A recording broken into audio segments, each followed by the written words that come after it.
When I was around 20 years old, I was at that weird stage in my poker journey. And it was basically that moment where I was putting in so much damn work. I read every book, including like Theory of Poker like 6 times. I was a member of several training sites. I was looking at 2+2 and other forums all the time. And I was in that middle of that obsessive like dive that every serious poker player that is going to go through at probably multiple times throughout their career.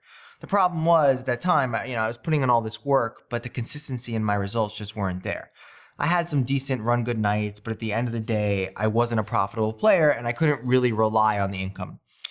And, this was a big problem for me because there was a lot of cognitive dissonance because at that point in my life, I did only 2 things, poker and psychology. I was a graduate student killing myself with like 500 pages of reading each week. And in every moment, every shred of spare time, I was working on my game. And at that time in my life, I didn't really realize I was working on the wrong things. But from a strategic or knowledge of the game perspective, I still should have been good enough to beat the games that I was playing, and I just wasn't. It just wasn't working.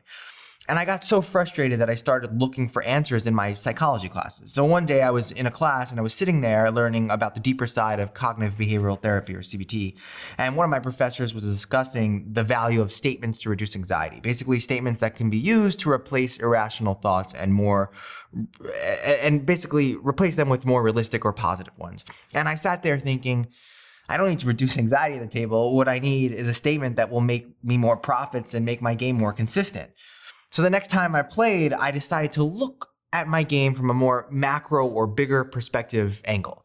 And one of the things I realized is that there would often be this instant drop in my thought process. So I would be thinking, focus, engage, and then I would go into this like autopilot, toss out chips without thinking sort of mode, and I would bleed chips. And after thinking so much about these statements, my statement finally hit me.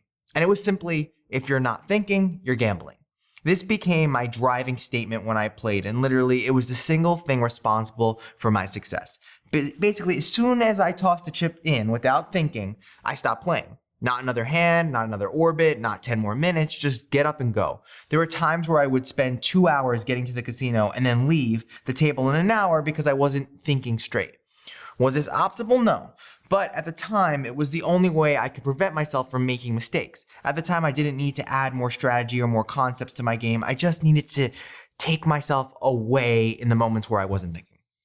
And to be honest, I wouldn't be here right now making this video and talking to you if it wasn't for that statement. In fact, this statement was so powerful, it became the tagline for school cards. It's on the table I'm talking to you right now from. It's on our business cards. It's everywhere. I became so obsessed with that statement that I even modified the Full Tilt and PokerStars software back in the day so that that statement was in the middle of every single table that I played. It was like staring at me.